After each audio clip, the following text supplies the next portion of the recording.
And now, the conclusion of Twisted Tales of Edgar Allan Poe. Here comes another. How's it yes? I can't tell. You men are closer. Your cell is closer. Too far down the corridor. We can't see around there's a corner. We can't. Here he comes. Get in there, be quick about it. All right, let go of my arm, would ya? Welcome, General Pilgrim. Welcome to the Leverett Street Jail. That warrant division. Thank you for the warm greeting. What are you in for? Kill the cat. They don't hang you for that. They'll hang me for it. Must be quite a story. It is. Tell it then. Very well. It starts with the cat. The cat? The black cat. You see, growing up, I was always fond of animals, and I always had a pet.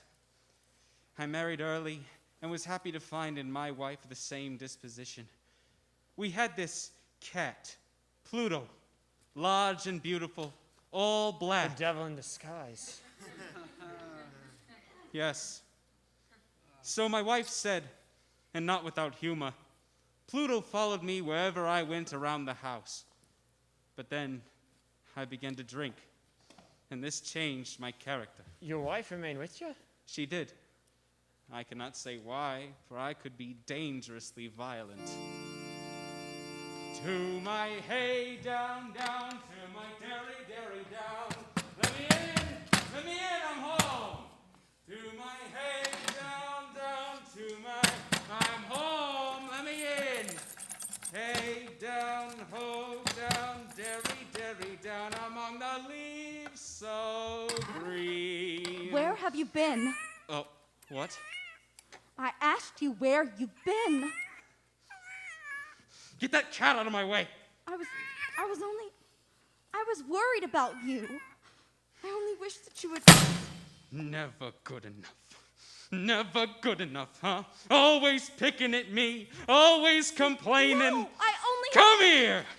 How about that, huh? Is that good enough for you? How about that? Yes. You want some more?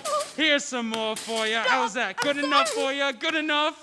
Yes. Hey, you, get out of my way, you little. Ow! Bite me, will ya? Bite me? I'll show you. Come here, you. Come here. Here's a little lesson for you. What are you? Let him go. Put down the knife. What did you do? I took a penknife from my waistcoat pocket. I grasped the poor beast by the throat and deliberately cut one of its eyes from the socket. You killed it. No. I dropped the poor creature and it ran, meowing, trailing blood as it went. You felt no shame? Yes, I did. And I blamed the creature for it. Each evening thereafter, upon my return home, Pluto, who slowly recovered, would flee at my approach. At first I grieved over this, for he had once loved me, but all too soon, grief gave way to anger and loathing. The healing wound I'd inflicted upon him only reminded me of my own inner wounds, self-inflicted and festering. I couldn't stand the sight of him and was determined to end my torment. Here, puss, puss, puss, puss, puss, puss. Haven't you done enough to the poor beast? Why can't you leave him alone? Because I don't care to. Because it runs from me and it deserves a lesson. Must be around here somewhere. Oh, cornered yourself, haven't you? The drapery, you'll... Oh, hell with the drapery. I just want the cord. There now. What are you doing? You can't... Just making a little noose. That's me, Jack Ketch the Hangman. Here, puss. Here now. Get your little head right through there. Here now. Gotcha. Try to bite me, will ya? No, you don't. Pull it tight. Ha. That's a watch fob for you. Look at him swing. Look at him kick. You're killing him! Don't! Out of my way. Where are you going? To the hangman's tree. No, stop! Here we are then. Please. Just throw him over the branch and pull him tight. Don't!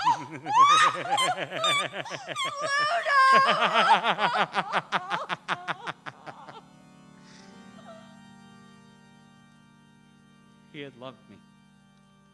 but my soul was black with rum. And I hated him for that love. I hated him because he loved me, and because he had so many times forgiven me for my cruelties, and because his love and forgiveness made me feel small and mean for my sins. I celebrated that night with more drink, came home and fell asleep with my pipe between my teeth. I was aroused from sleep from the cry of fire! My bedclothes were in flames. The whole house was ablaze. My wife found a pathway through the inferno and came to me, saved me out of love. She was burned, though not badly. While I was unharmed, the destruction to the house was complete. My entire worldly wealth was gone. I resigned myself to despair. The next morning, I found a crowd picking through the smoldering remains. Morning. Morning. Not much left, is there? No, there isn't. Is this your place? Yeah, it is. It was. Funny about that wall, isn't it? Wall? Yeah, over there. Can't see it from here. Too many people in the way. What do you mean? Never seen anything like it. Go. Very look. well. Go look. Excuse me. Excuse me. May I come through? Hello, please. Excuse me. May I please get? Excuse me. Please let me see. Let me through. Out of my way. Let me. Don't. This is my house. Your house, you say? Yes. How do you explain this then? I don't know what you're talking about. What's everyone looking at over there? I can't see. Move aside, everyone. Move aside. He's the owner of this thing. Let him through. Let him through. Almost there. You. Move. There it is, sir. What can you make of this? The crowd parted to reveal all that remains standing in my own house. The twisted and blackened frame of my own bed, and the wall against which it had rested. And there on the wall, as if graven in bas relief, reproduced in soot and ashes, was the figure of a monstrous cat. I beheld the apparition with wonder and terror. It was Pluto, clearly, a rope around his neck, a single eye, luminous and angry. You did this? No, it was never there before. So what then? I don't know. The cat had been hanged from a branch in the side garden. It was... Hanged! Yes, I cannot say by whom, but it was there. And as for this, I don't know what to think. You know what I think, sir? I think this fire was sparked by Satan's own furnace. I think Satan himself painted it. I think it's a warning. A warning. Yes, sir. A warning that he's coming. Who? Satan. To find the person who hanged his cat. Devil, he said that? Yes, he did. We quickly found another house. Less splendid, perhaps, but there was some trouble meeting the rent. For everything we had owned had burned, and most of our money went to drink. Then, as I sat up late one night, my attention was drawn to a deep blackness in the far corner. A shadow, I thought. And then it moved, came forward, and it became a black cat, fully as large as Pluto, and resembling him in nearly every respect, even missing an eye, the same eye I dug from Pluto's face. A ghost. Well, one-eyed cats are hardly unique, huh? And while Pluto was all black, this cat had a large patch of white covering his breast.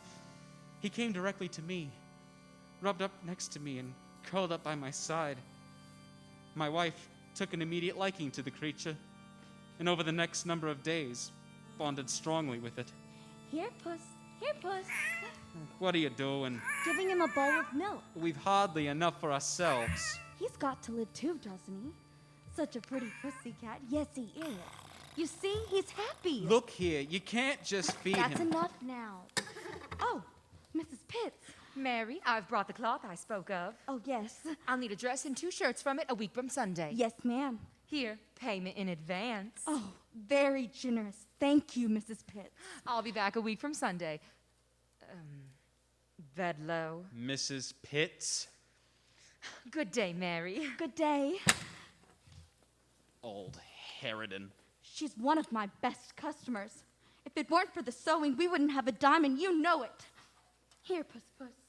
Here. Let it starve. Oh, look. What? The white marking on his breast. Do you see that? paper somehow. It's your imagination. No, truly. It almost looks like. Oh, What? my God! It looks like a gallows!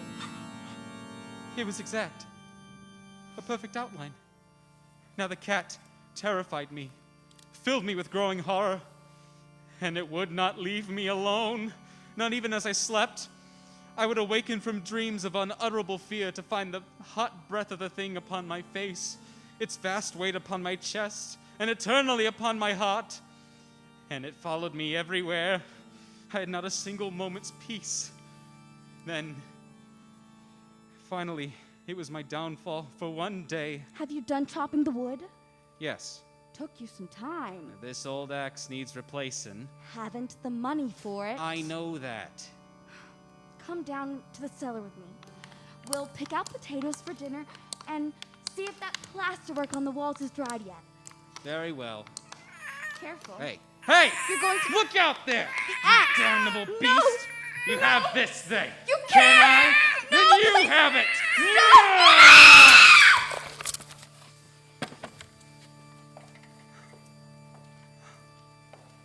Mary? Mary! Mary! You killed your wife?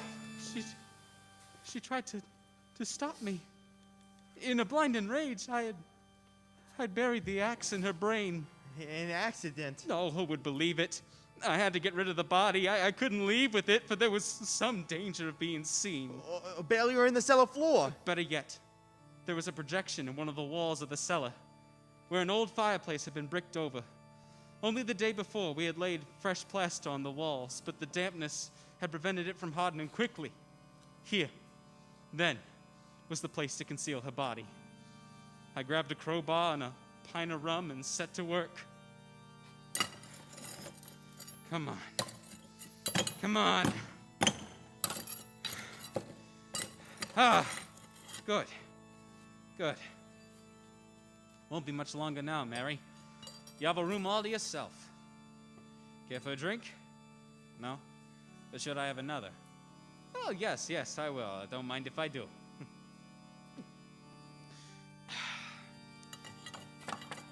Someone's at the door upstairs. Oh, we'll ignore it. Shh, quiet, Mary. We got a lot of work to do down here, Mary. No time to... Not enough to wake the dead. You awake, Mary? Don't wake Mary. It's best to go see it. I'm coming. Don't wake the dead. Don't wake the dead. I'm coming. Coming. Mr. Bedloe. Mrs. Pitts. And how are you this morning? It is evening, Mr. Bedloe, and I am fine. I've come for the sewing. Sewing. A dress and 2 shirts. Is Mary in? No. Mary is visiting relatives in Baltimore. Yes. She left them for me then. No. No. Now that is singularly odd, Mr. Bedloe. Mary's been most reliable. I'll just come in and... No. She didn't leave you anything. She's visiting relatives. Is that blood on your shirt? Blood? Yes, I cut myself shaving. By the look of you, Mr. Bedloe, you haven't shaved. Cut myself shaving, I tell you. Now leave. Go. Now, make the opening large enough to... There. That should do it. Should fit. Up you go, Mary dear. There you are, Mary. There you are. It's in there. Just get in there. Get the leg in. Not enough room to lie you down, huh? Well, then, I guess we'll just stand you up. There you are. Like that. Easy, Mary. And now, lean back just like that. And now, just move your arm. Move your... Oh, I forgot. I'll move it then. There we are. I must say, Mary, you've looked better. Almost done here, Mary. Let's look about here now. The axe. Take it with you, Mary. And we'll scoop up the bloody sand off the floor. That goes in too. And a piece of your skull, Mary. Careless of you to have left it out. Here, take it. And while I'm about it, here's my bloody shirt and the empty rum bottle. Now to find the beast who caused this. Here, puss, here, puss, here, puss, puss, puss, puss, puss, puss, puss. But the cat was nowhere to be found. I mixed the mortar, relaid the bricks, and covered them with fresh plaster. The second and third day passed, and the black cat was nowhere in sight. I decided it had fled the premises, and was happy to be rid of it. The guilt of my dark deed disturbed me but little, and as the days passed, I knew that in that cellar the plaster was hardening, hiding my transgressions forever. Then, on the fourth day... Mr. Augustus Bedloe? Yes? Inspector Talbot, this is my associate, Officer Simpson. Sir? We're with the police, sir. The police. Yes, sir. May we come in? Certainly. Come in, come in. And is, Miss Bedloe in, sir? My wife has gone to visit relatives in Baltimore. We've had a report that Mrs. Bedloe had gone missing, sir. This is about the shirts then, isn't it? May we have a look around, sir? Look around. Certainly, certainly. Come along, come along. You can see there isn't much furniture. We had a fire, you see, some while back, and everything was lost. What's down there, sir? Down there? Yes, sir. By the cellar. Would you mind if we looked in the cellar, Mr. Bedloe? Oh, no, certainly not. I've nothing to hide. Nothing to hide in the cellar. Here, I'll go down with you. Take that lamp down, would you, Simpson? Yes, sir. You can clearly see there's nothing down here, Inspector. Dirt floor with a layer of sand. You're welcome to dig if you like. And why would we do that, Mr. Bedloe? No reason. No reason. Police work, I suppose. Digging for clues, as they say. You see anything here, Inspector? Officer Simpson? No, sir, not much to see. Of course not. I'm happy, then, to have allayed your suspicions. So, I wish you on a very good day, gentlemen. A very good day and a very good life, then, huh? A life of health and good fortune. A life built on solid foundation, huh? I dare say a life as solid as the foundation upon which this house is built. Here, Officer Simpson, give me your nightstick. No, sir, I don't think that. No, nonsense. I'll give it back. Here, observe the strength of these walls. Solid, you see? Solid as a solid. What's that? What the devil? No, it's nothing. What is it? No, it's Where? not. I've never heard It's not anything what you like think. No, please, it's not. Simpson, No, it's Officer behind the Simpson. wall. Inspector Let's help Talbot. take it down. Oh, God. The corpse, already greatly decayed and clotted with gore, stood erect before our very eyes. Upon its head, with red extended mouth and solitary eye of fire, sat the hideous beast whose craft had seduced me into murder and whose screeching had consigned me to the hangman. For I had walled the monster within the tomb.